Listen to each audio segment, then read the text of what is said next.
but the body would basically be prompted to heal it as much as possible, and the stem cell would reinforce the tissues around it.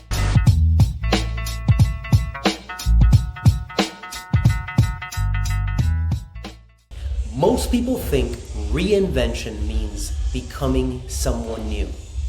But what if it's really about becoming more of who you were meant to be? In this episode of the Against the Herd podcast, I sit down with Diane Younes to talk about identity, courage, healing, and what it means to build a life that actually feels like yours. She's lived around the world. She's played basketball at the highest levels, built a career in law, finance, entrepreneurship, wellness, and brand growth. But what stood out most wasn't the resume, it was her presence. Calm, strong, and grounded. We talk about her fears, family, injury, starting over, the power of love, and why feeling safe may be the most overlooked ingredient in growth and healing. Because pain isn't just the physical, and success is not just achievement. Sometimes the real work is learning how to take the armor off and still trust yourself to move forward. Let's go. I know that you have lived all over the world. And so I want to kickstart this conversation with that. As somebody who's traveled the world, lived in so many places, where do you feel home is, or what is that home culture for you? I've asked myself that question so many times because I feel so privileged to have lived in different parts of the world. And I feel like the different parts kind of make up the big part now. But I'd say my core has become American. It's had the most effect, like in the most positive way on me. And my mindset is very much American, the can do, will do, and thinking outside the box. But obviously, the different regions where I've lived have really shaped me, and my genes too. My mom's German, my dad's Lebanese. And I went to French school my entire life, and they have a specific way of educating you and teaching you how to think. So that's a long-winded answer to say I feel American and I feel at home in the US, but I'm very much a product of my environments, plural. Right. Uh-oh. I know. That's Nalani. She's Yeah. like, by the way, I'm Singaporean and I live in the US. That's what she's saying. Did you She's really actually get Singaporean. you got her when you were over there? Yeah, so her name is Nalani, but when we got her at the place, they called her Mei, which is little sister.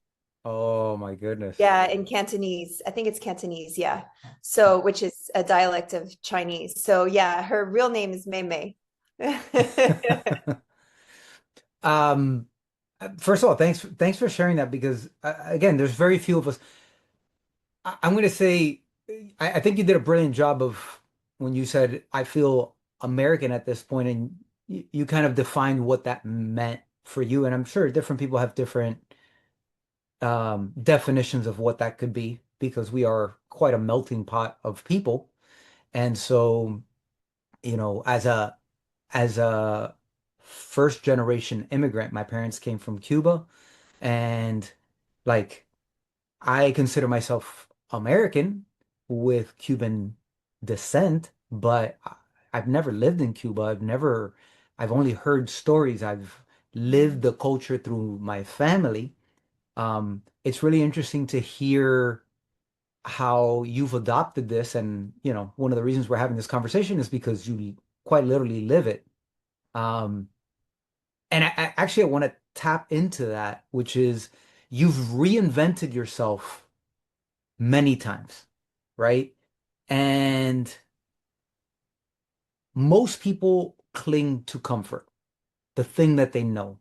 So every time you reinvent yourself, you're essentially not killing off, but you're stepping away from the shores you know to the unknown. And so what's driven you to do that? I've actually never asked myself that question. I know that for me, I don't feel like I've reinvented myself. I feel like I've bloomed into another version of myself whilst using my previous chapter as the lack of a better word, trampoline to propel me into the next chapter. I I feel so blessed to be honest, my dad, who himself is an immigrant, he's from Lebanon, he has built everything that he has. And seeing that and that work ethic as I was growing up, and having such a close relationship with him, we're very alike in terms of our personalities. I just looked up to him so much. And he was basically like, he never said this verbatim, but through his actions, he was showing me you can have whatever you work hard for. And to me, it's like, well, I want this, therefore I will work hard to get from A to B. So I don't really see it as I am outside of my comfort zone and I'm just going to jump into the unknown. I'm very much laser focused, like this is what I want to do. These are the steps to get there. I'm going to execute now. And I strongly believe that everyone's fearful. I have fear, stress, anxiety, all the above. Um, but I choose to do things whilst feeling those things because my drive to get to that objective is stronger. That doesn't mean I have bad days or days that, I question myself. That is so human and that's so a part of the journey. But I like to think that it doesn't hold me back to the point of I'm going to give this up. And I know that once I want something and I've determined that I have that objective in mind, there's a lot of thought that went into it. It's not a reckless decision. It's very much like, okay, I've thought about this for months, maybe years, and now I'm going to press go. So this is a mindset, and this is going to be season 2 of the Against the Herd podcast. And in this Okay. season, I really, one of the things I really want to focus on or dial into is the mindset of what it takes to overcome. Mm. Many of the people that listen, many of the people that really have embraced this podcast are coming from a place where health is an issue. Pain is an issue. And so my thought for season 2 was, okay, here are some of the intangibles. Like we talk about hey, you got to go, you got to do physical therapy, you got to do this, you got to do that to get out of pain. But the thing is that there's something deeper inside. If you haven't changed your identity to becoming that person who's free, that person who's willing to take that next step, you'll stay oftentimes in that pain zone. And what I'm curious about for you is number one, this mindset that you share. Like, do you feel like this is something that can be taught? And if yes, uh, how do you think would be the best way about going about it? That's a hard question. I do think it can be taught to a certain extent, but you have to want it. Okay. I think in life, you can lead a horse to water, but if they don't want to drink, they won't drink. Right. And sometimes the environment will make you want it. Maybe you have no other choice. Therefore, you need it. Therefore, you Right. go for it. So I honestly have no clue how to teach it, but I know how to motivate. Because as a leader, when you're a boss or the head of a family, I mean, whatever sort of leadership position you have to understand what makes people tick. Every person's going to be different. What motivates me will be different to what motivates you. The way I like to be spoken by a coach, for example, might be different to how you would like to be spoken to by a coach. Right. Um, so I think as it would be great as the first step to say like, hey, what motivates you? And how should that motivation be spoken to you? for example, like words of affirmation very much. When I was growing up, it was the opposite. When I was put in a situation where I had to prove people wrong, that motivated the heck out of me. Mm. Being in the US, to be frank, I saw the power of positive thoughts and positive words of affirmation, and how that can not only motivate you, but make you feel safe too. So that motivation doesn't come from a place of fear. That was my case. That might not necessarily be other people's case, but in my case, um, I saw the difference and what it did, and it unlocked something with me where not only were people speaking more nicely in terms of motivating me, coaches, dad, etc. But also I was speaking more nicely to myself. Mm. And that's what motivated me further. Now, you were a former professional basketball player, right? I wish I was professional. No, I Well, played in college and high school. okay, college and high school, sorry. Yeah. And then you became an attorney, a lawyer, right? Correct. Yep. Were you also a trader too, or a lawyer? No, I did not trade, but I worked with lawyers. So I worked at Morgan Stanley and at Barclays in New York, basically telling traders what they can and cannot do from a legal standpoint. Got it. So here's the question. Um, Playing basketball at such a high level and becoming a lawyer, did both of those come out of trying to prove someone wrong, or were those driven by positive affirmation? I'm curious. How funny. They actually both came out of love.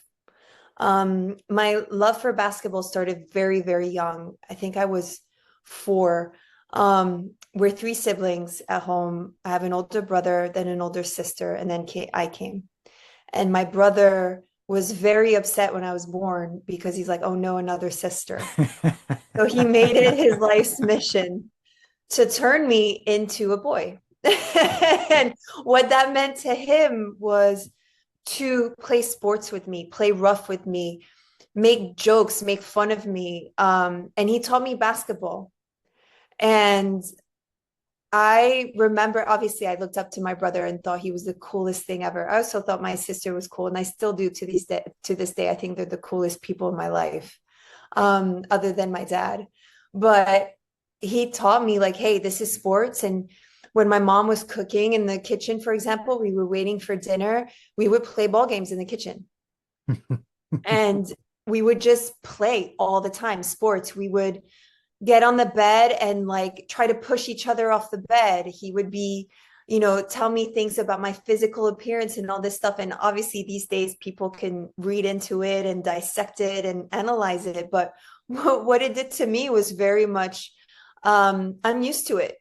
And I can take it and I can give it back. And I quite frankly thank him for that, because he taught me a lot of good things that help me out in the world that isn't necessarily the friendliest of places sometimes. But yeah, basketball came out of love, playing with my brother, and he loved basketball and he was good at every single sport.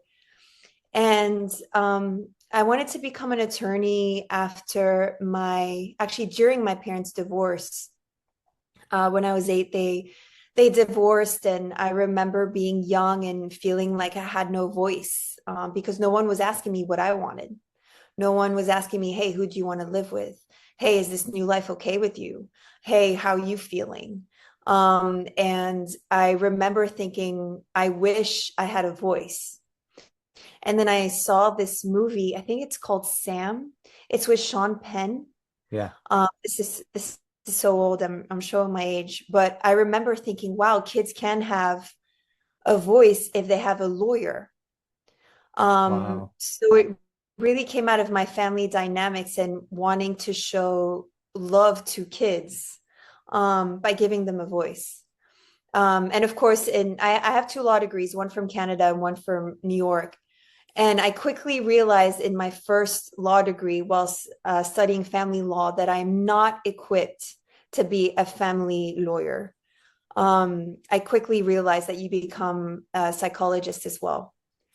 And that's not something I was equipped to do. So I pivoted to business, business law, which is probably the type of law that has the least amount of emotions. Okay. Um, but so you went college basketball, you went attorney, family law in Canada, then New York, and then from there you pivoted and did what? Because you're not practicing an attorney right now, right? No, I'm still an attorney, but I'm not practicing as Correct. one. Yeah. And I never practiced as a family law attorney. I just studied family law because you have to take a bunch of different classes in law school. And of course, Got it. because I was interested in family law, I took it. But after taking that class, I'm like, no way. No way. So I always started in basically corporate law, um, and then moved on. Gosh, I was in investment banking for 6 years in New York. And then my husband got an offer to go to Hong Kong for his job. Oh wow. So that's when things pivoted. Got it. Got it. Got it. Got it. Okay. No, that makes sense. Um, so I know that you obviously playing basketball, injuries are a thing. If you're an Mm. athlete, you're going to push yourself. I also know that you now compete and push yourself with CrossFit and any endeavor you decide, whether what is got wake surfing and so I know that injuries are a part of that. Um, what was the difference of how you dealt with injuries back, let's say in college, not younger or older, just in Mhm. college, and how you deal with them today? Oh, I just feel like I feel everything more today. Everything hurts more. Back then, playing basketball was my ankles, always my ankles, always sprains. Typical thing. I think that's why my hips are always troublesome now. I think it's linked. But yeah, it was always ankles, and I just remember having all this pent up energy back then when I was injured. Like I felt like I had no outlet. And you know, when you're young and you've got fire and you don't know what to do with it.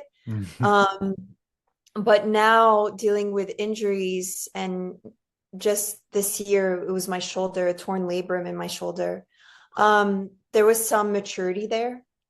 And thankfully, I run a business, so that fire that I had to get out, I could tunnel through my business. But it's like dealing with setbacks when you're younger versus when you're older. When you're older, you have the experience, you're a little wiser, you're probably a little kinder to yourself too. And you don't ask why this is happening. You just know that, excuse my French, shit happens and you just have to deal with it. That doesn't make it easy. Right. I think it just makes you sort of say, okay, I've been through similar things and my survival rate is 100%, so I got this. That's a great perspective. That's a great if you're still asking yourself the question, your survival rate is still 100. So that's Still 100. I love it. I love it. I don't think I've ever heard anyone say that. That's I'm gonna have to commandeer that one. Take it, run with it, it's yours. Wonderful. So wait, because you brought up your shoulder and a big part of this is that when you look at any bell curve, right? Like if you do what the majority of people do, you'll get average. That's what it Yeah. quite literally means. You did something different this time.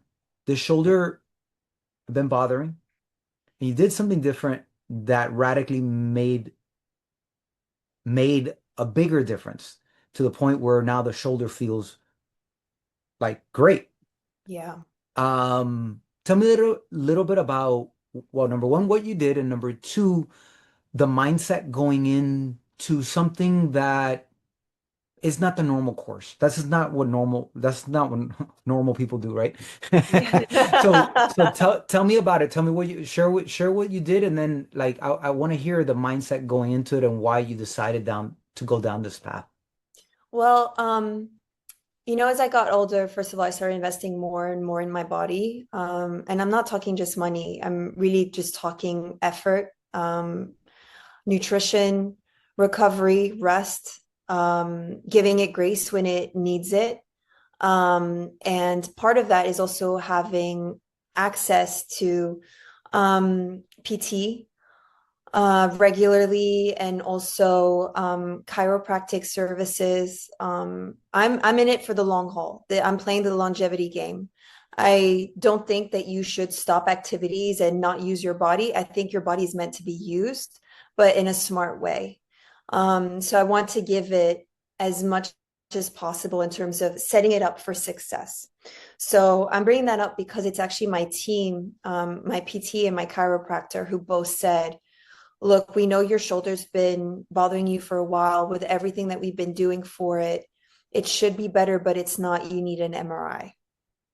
And of course, I had started feeling the pains last December.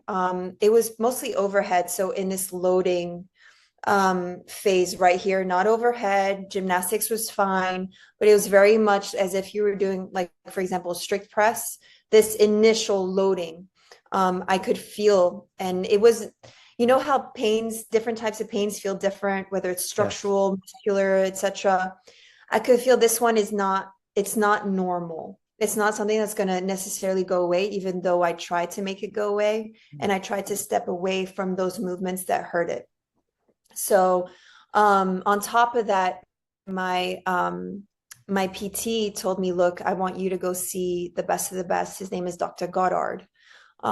He does PRP and stem cell injections for athletes mostly, but also your, day-to-day people, also weekend warriors. And of course, this isn't covered by insurance, right? Insurance wants you to go the X-ray route. You wait X amount of weeks, and then if it still doesn't go away, and you see this and this person, you do an MRI, and I mean, and they'll never cover PRP and stem cells, but they cover shoulder injury, which is shoulder surgery, which is not something I wanted to do. I'm not going to be bolted down, and I wanted to try something a little more holistic, using my body's own defenses before having something so incredibly invasive. Um, I wanted to see what my options were. So I go to see Dr. Goddard. He sees the MRI. He says, yep, it's a labrum tear, partial, not full, but it's a pretty big one. I said, well, how come? It says the CrossFitter. And which I started in 2019, actually. So it hasn't been an insane amount of time, but he said it's overuse. And it's my shooting arm as well. Right. But he said, look, you're a big person, you're doing gymnastics, you're doing butterfly pull-ups, that force that you're putting your shoulder through is huge. You do handstand push-ups. Yeah, you lift heavy weights, and maybe you're compensating and not using the right muscles, which is true.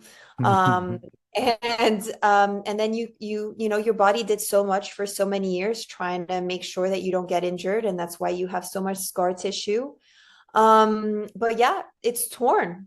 And he's actually healed Denny Spiegel's shoulder. She had the same thing, labrum tear. He also took care of Rich Froning's knee. And I look at them, I'm like, wow, they're elite athletes. And look at them now, like it's as if Yeah. they were never injured. And of course, he came highly recommended by my PT. So he recommended PRP and stem cell. And PRP basically uses your own body's defense mechanism, creating inflammation in order to heal the tissue. Of course, the labrum was never going to regrow. But the body would basically be prompted to heal it as much as possible, and the stem cell would reinforce the tissues around it. So that, of course, was not covered by insurance. And it honestly pains me to even say this, because I feel like so many people could benefit from it and could be pain-free and living an active Yeah. life, which we know is so important for longevity and also mental health. Yeah. Let me take a moment and interject something here. There are a few things that you mentioned that I wanna comment on.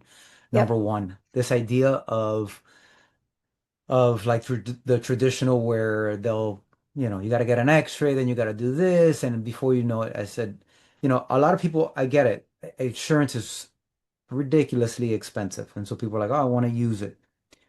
What I like to share with people often is like, okay, on a scale of 1 to 10, is this an I'll get to it kind of thing that you have no urgency?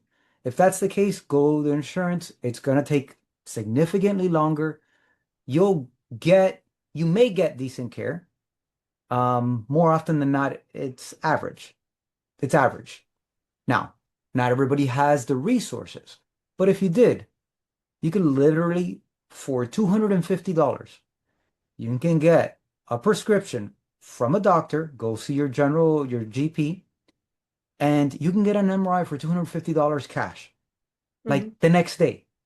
Yep. You don't have to know anyone special. You just have to have them send the thing. And let me tell you, it is so seamless when you pay out of pocket. You go in, you don't have to fill out any forms. You just like literally sign up. They put you in, you're out. You don't have to wait weeks upon weeks. So if you're the type of person that you're like, hey, I need to get back or I need to know sooner than later, I would encourage you, your time is something you'll never get back. And if you have the capability, pay the $250, get the imaging that you need, get the results quicker so you can make a decision with your team on what the next best step is. Does that make Hmm. sense? Yeah. Yeah. And then the other part is obviously, look, the healthcare system here is, as I say, sick care. It's not really designed to optimize health. It's great if you're about to die. Like if you're about to die acute, you just got in a car accident, no better time than now to live, honestly. That being said, if what we're talking about is optimizing health, it's out there, but as a system itself is not designed for it. And so Hmm. this is where you have to be your own advocate and surround yourself with people that are going to support you and see the bigger vision of you and your health, not just, hey, my shoulder hurts. Let me look at my shoulder. Oh, you know what? If we don't look at your feet and we find out that your ankles aren't moving well, which are then affecting your knees and hips. And now because your knees and hips aren't moving well, whenever you're gonna go press, all of a sudden you're creating more stress. Well, great. We understand that you maybe need to strengthen your shoulder, but we haven't looked at your ankles.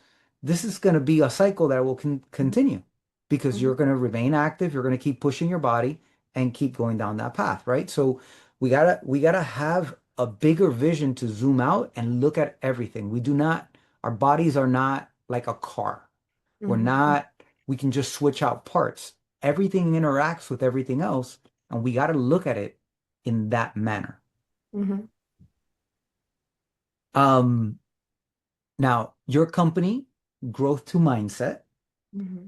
I love the name, by the way. Thank you. So again, we've talked a lot about mindset. Um, Tell me a little bit about like if you had to define it based off a principle, what would growth to mindset be about? Like, what's the principle behind growth to mindset, if any? So, growth to mindset, the principle behind it is growth squared, hence the growth two.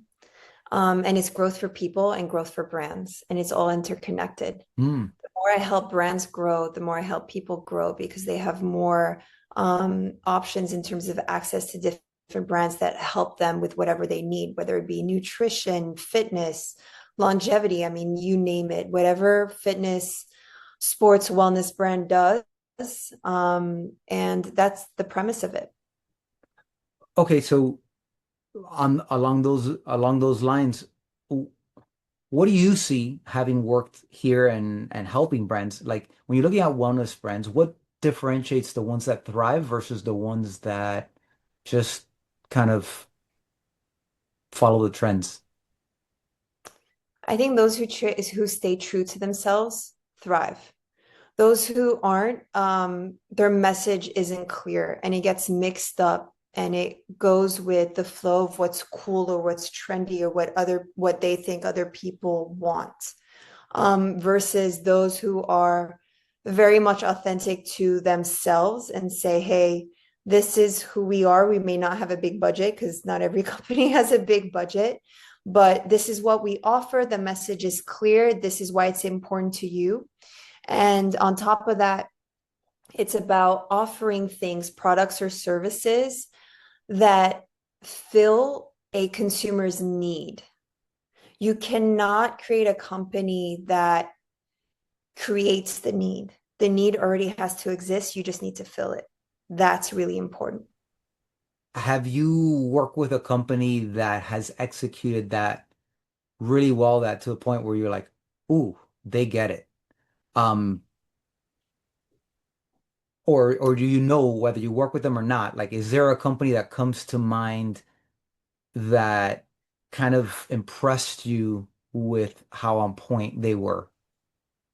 Honestly, all companies impress me because I know what it is to set up a company and run it. I don't care if you're seed or, if you're actually an established brand. It just baffles me how amazing brands are just in general. Because I know what it takes. And I'm not even talking money. I'm talking effort, belief, grit, sleepless nights, taking feedback that you don't want to hear, talking to customers who are upset with you. I mean, life is hard enough. And then you create a company and it just creates these waves of self-doubt and problems and difficulties. And they all impress me. And obviously, some brands do a better job than others, but my job is to help them. So, however big, for lack of a better word, the problem is, I'm here to help. I'm here to for as the plug to the hole in your in the foundation of your house. I'm here. I'm here to find that solution and implement it for you.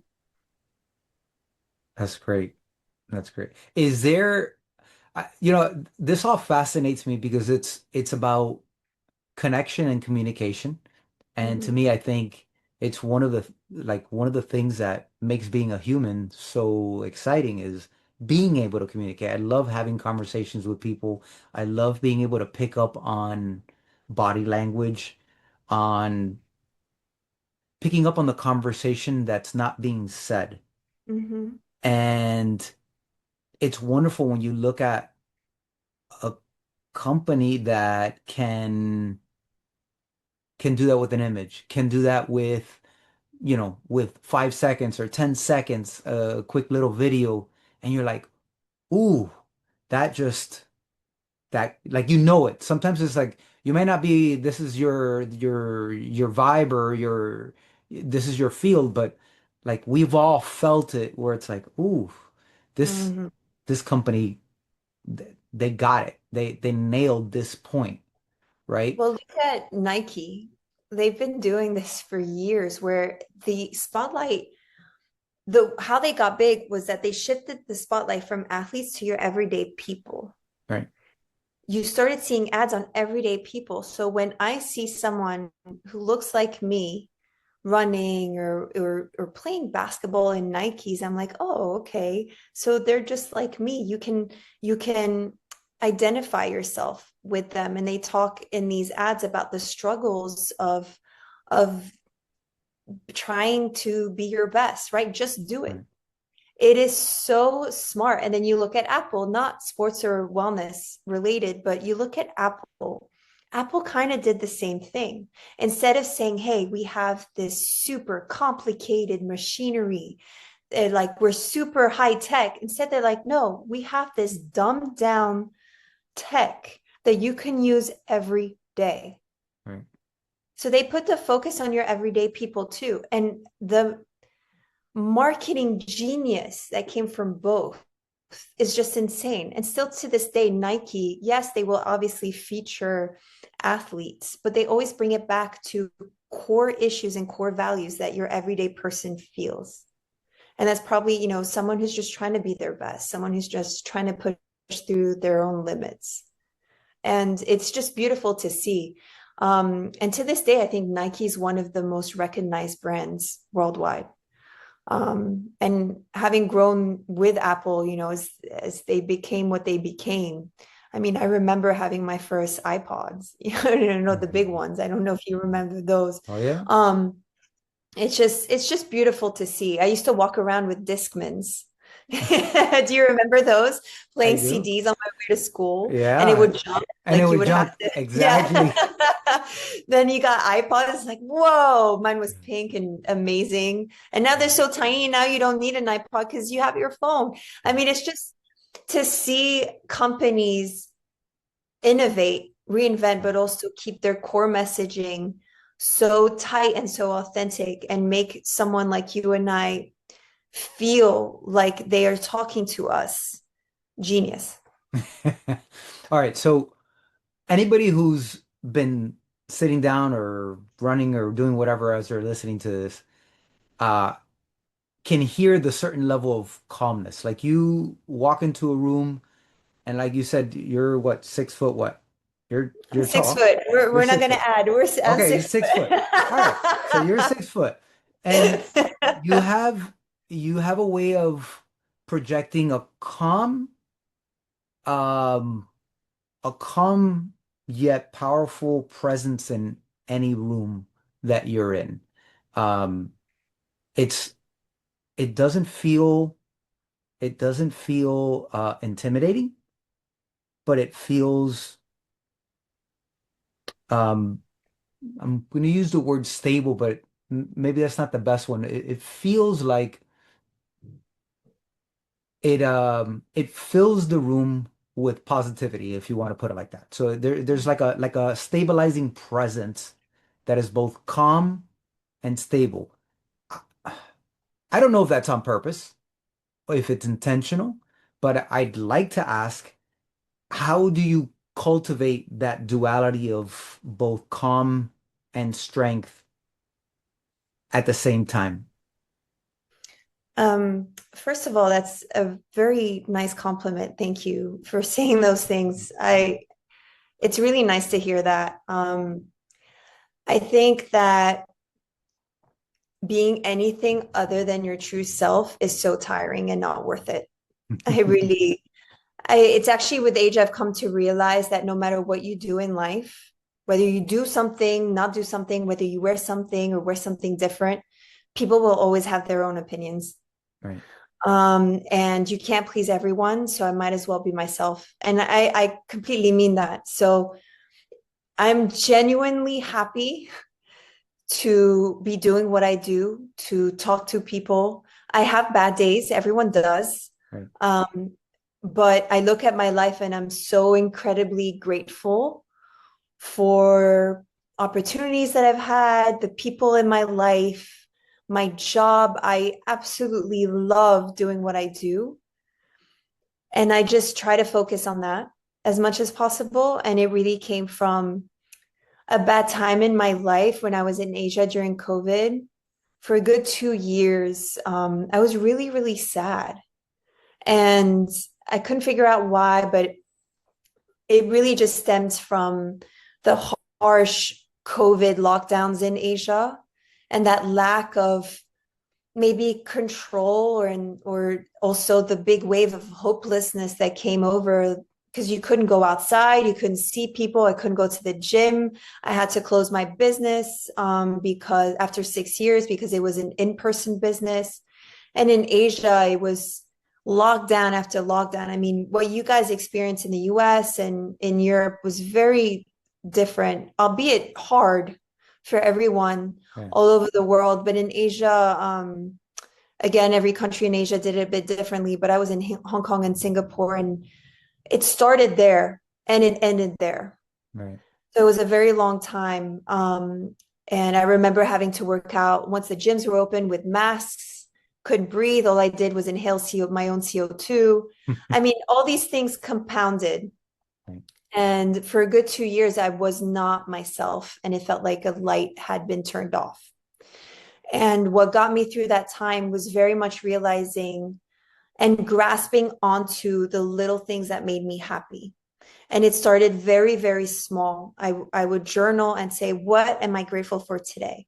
I'm grateful that I get to wake up and see so much greenery because I live in Singapore and it's green everywhere. It's a beautiful rainforest. I'm happy and grateful that the sun is shining. I'm grateful that I got to take a walk today. I'm grateful that I'm loved by my husband. Like these little things made me realize that the minute you focus on what you are grateful for,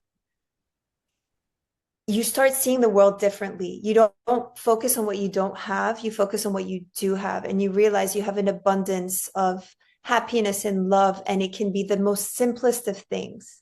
It doesn't have to be complex and it doesn't have to be material. And I've taken that with me as I've gotten better and moved to the US. And I'm just, I just choose to focus on the little things that I'm grateful for. And I choose to be myself each and every day. And sometimes it pleases people, sometimes it doesn't, but I've learned with age that you cannot control opinions. So, I mean, look, that speaks to a certain level of self-confidence.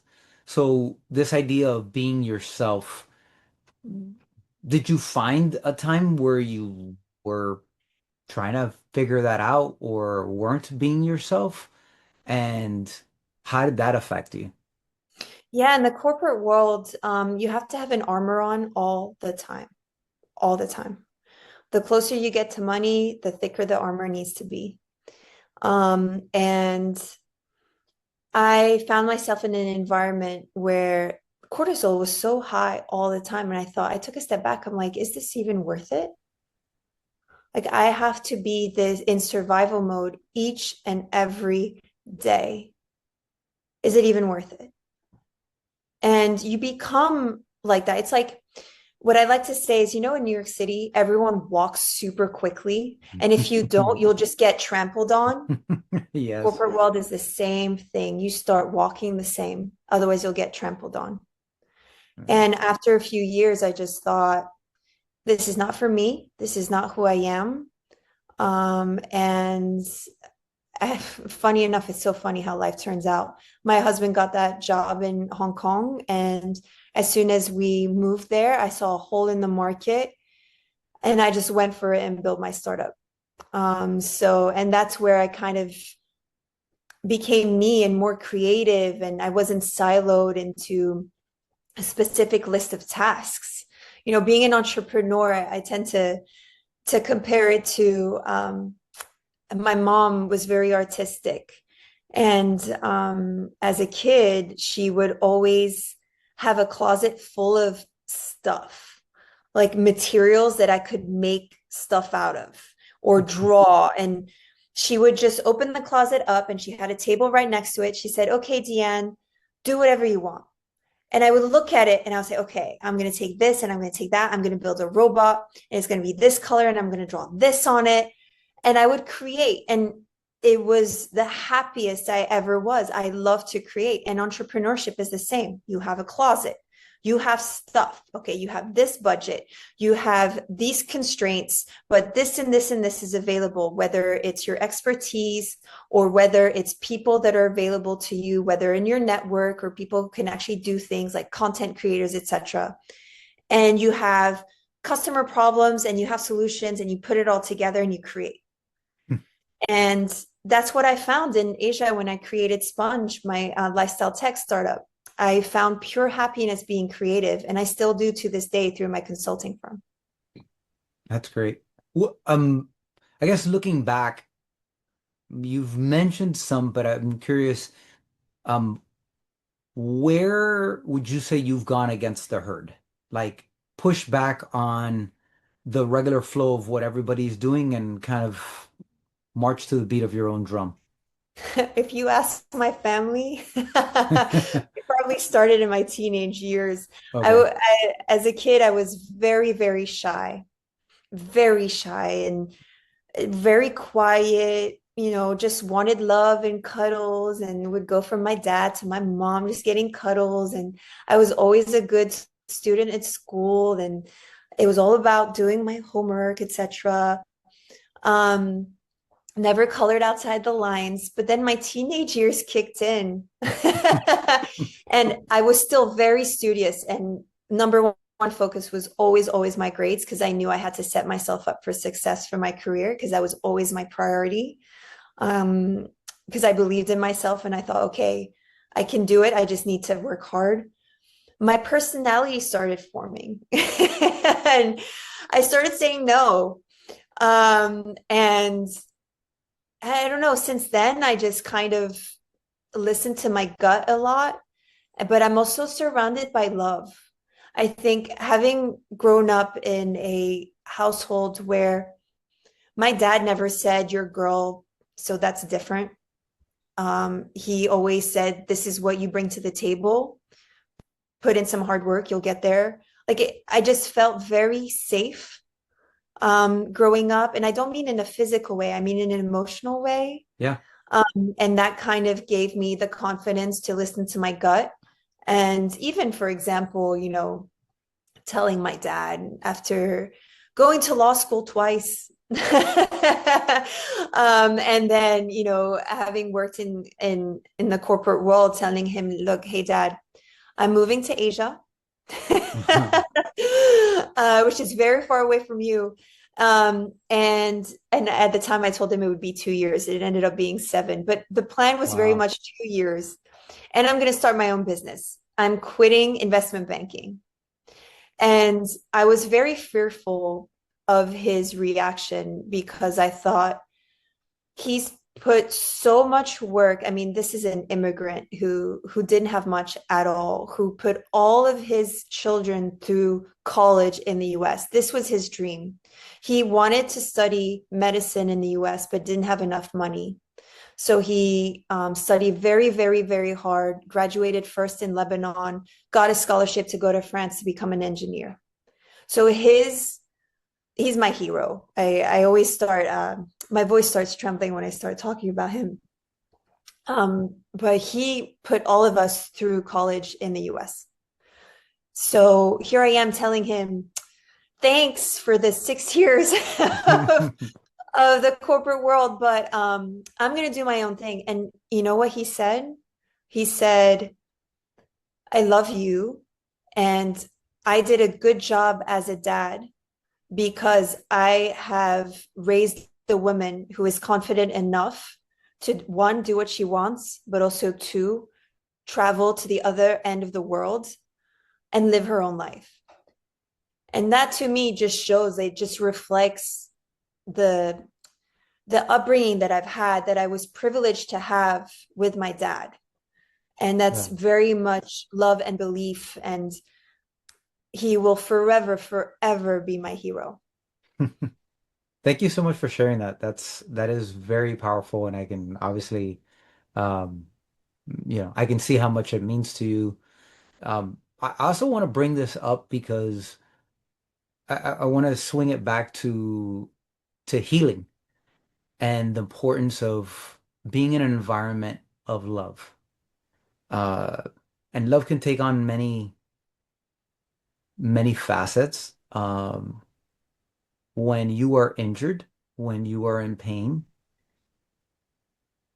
having predictability, having a place where you can not feel like you're taking a cortisone bath every day, where it feels like, oh, you can let go, is critical for healing. It's critical. And the same way it was critical for you to step out of the norm because you had that safety, you had that love around you. The same happens for when you're in pain, when you're struggling. And I just want to highlight that because some people are blessed to have it right away. It sounds like your dad, really helped provide that. I feel like my parents did the same for us as well.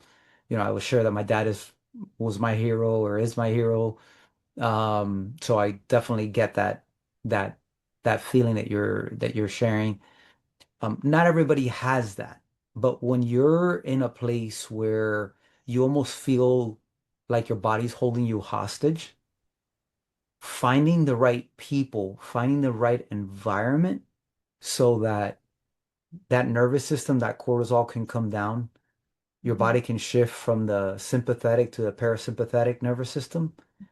is so, so, so important for you to actually heal. And it starts there. Like most people think is, oh, I got to do some exercises, some stretches. It's like, no, if you don't address the nervous system, if you don't address your environment, your body won't feel safe enough to let go. It's going to hold on to the old patterns. It's going to hold on to that. So I'm glad that you brought that up because the same way it provided, I think you used the word like that trampoline for you to move from one stage that you were in to the next iteration of Deanne. Um, I think love is one of the most powerful things. And again, not to compare people to animals, but um, I've never had a dog in my life. We never had a dog, and about 3 years ago, right after COVID, like I think it was 2022, the day after Christmas, Christian, my wife, saw like this ad on Instagram for this dog that she was like, oh my goodness, it was in a rescue. She was much older. She was like 9 years old, but the dog was extremely reactive to the point Mm, where the lady said, hey, you have to have a backyard because you can't walk her. And I'm like, okay. what the heck? Like a dog you can't walk? That doesn't make any sense.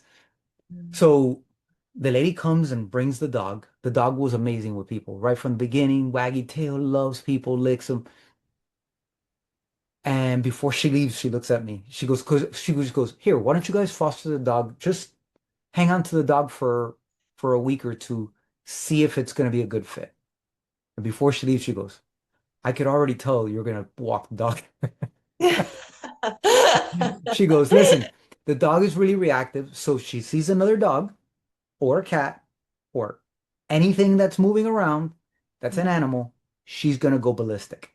And what's mm, going to happen is because you have the leash, she's going to turn around and try to bite the leash, which is trying to get to you. If you're too close, she's going to bite you. She's not mm. trying to bite you. It's just that's the thing that's stopping her. Said, no problem. Fast forward 6 months. I can walk her with almost like I would say 7 out of 10 times, nothing. The Nice. lady's like, she goes, that speaks to the power of how much love you Yeah. guys have given her, how safe she feels in that house Mm, with all the kids loving on her, you guys loving her. She goes, you guys have done an amazing job. And again, I've never had a dog. But the kids have done a great job. For whatever reason, she attached to me, so she literally became my tail. oh. So, um, I just want to bring back the importance of love, Mm, and we all need it. So, I guess one of the questions that I want to kind of just throw out there is, how can you be that love for somebody else whenever possible, right? Like, mm. how can you help create that? And I think that's one of the things that always impressed me about you is that, like I said, wherever you are, you treat people with respect. There's a certain level of kindness that if you met the person for the first time, whether they're somebody who is important because you get to meet some really cool people, or it's, you know, a regular person, let's call it, you treat them with the same respect and with the same curiosity. And I think that that really, like, people feel that. And I think that's probably where some of that calm comes in. Like, people feel that, oh, shoot, finally, I don't have to, like, put that armor up because life, so many people are trying to be something that they're not because they feel self-conscious. And I think you Mm, do a great job of giving them a permission to be like, oh, it's safe here. So I want to mm. honor you for that and say thank you for doing that. Thank you for saying that. That means a lot. Well, um, I want to ask one more question, which is if you can kind of rewind, knowing what you know now, is there something that you would share with your younger self that had you known earlier, you feel like the younger Deanne would be better off? If It's anything, hard. It's hard because my belief is that everything happens as it should. right? So I wouldn't even want to tell her to change anything, even the bad stuff that happens in life, like for everyone, you Oh wait, know? let me change. Let me check because I get that feeling. I have a similar belief. So let me Okay. change it a little different. Let me Okay. say. So let's say you're talking to a 15-year-old girl Mm. who's struggling with identity, right? Like we all are in teenage years suffering, but I see it. I definitely feel like girls have it harder. I feel like they go through something much difficult. I have one daughter, two boys. Uh, it's night and day. It's night and day. And so I'm curious if there was anything that you could share with a young lady that is trying to figure herself out. Is there something that you would share that maybe could help them? I think what I would tell her is the most important thing is to like what you see. And I'm not talking body image and all that stuff. When you look in the mirror, the important thing is, do you think you're a good person? And if the answer is yes, then that's all that counts. Hmm. It's that belief that your intentions are true and that you are doing your best and that you're not perfect, but we're all human. And all that counts is that you're trying. You're trying to be good. You're trying to be good to yourself and to other people. You're trying to excel at this and that. You're trying to become the best version of yourself. I truly think that life is a moving target. And you're constantly trying to get there. And as you get, as you get older, you're like, okay, well, now I figured this out, but then that unlocks another thing. You're like, wow, okay, I actually know nothing. And then you try to chase it. Then you think you've unlocked it, but then there's something else that pops up. You're like, oh my God, I actually know nothing. Hmm. And then you continue. And I feel like the basis of that, the starting point of all that is you will be okay in life if when you look in the mirror, you like who you see. Hmm. Um, and I would just tell her to stick with it, that all these emotions and all these fears and all this sort of be feeling lost in whatever sense, emotional or in life or whatever, is so normal and it's a part of the process. And one day she'll be asked by a 15-year-old just like she's asking me the same question, and she'll probably answer the same thing and tell her that everything will be okay. That's beautiful. Thank you so much. Um, the one last thing I want to share is, look, you do so many amazing things. Where can people find you? And is there anything specific that you'd like to kind of put out there for people to check out? Yeah, so on Instagram, you can find me at deanne.u.ness. You can also find Growth to Mindset. It's at growth2mindset.io. And we have our next Growth to Mindset retreat. It's a series of wellness events that we do here in Miami, and every event is different. We've had a run club that gets you into Shake Shack for free burgers and fries. We've had sound baths, we've had breathwork classes, wellness block parties, and the next one is actually a sauna rave. And that's November 2nd at Harem Hammam. I know you're laughing because you're like, wait, what? It's a sauna rave, which is, imagine a DJ, 8 a.m., free flow coffee in a spa. We have the whole spa to ourselves. And in front of the DJ, a bunch of wellness enthusiasts in the sauna, cold plunge, jacuzzi, rain shower, recovering whilst listening to beats and sipping on free flow coffee. It's so exciting. And let me tell you, remember I told you I love to be creative? That's one of the ideas right there. Sauna rave. So that's coming November 2nd, and tickets go live October 20th. Who's that for? Like, who's the ideal person for that? Like, how would they know, oh, this is for me? Anyone who's interested in wellness, whether you follow a certain protocol or you're just curious to to get into wellness. I think Recovery is a very easy thing to do. There's no entry barrier. You just walk into a sauna or you walk into a cold plunge. And a cold plunge is easier to get into when there's a bunch of people around and friends egging you on, and with free coffee and a DJ. So that's who it's for. That's fantastic. So I mean, I'll put this information on the show notes, but Deanne, thank you so much for being here. Thank you for showing up in the world the way you do, and I'll catch you guys on the next one.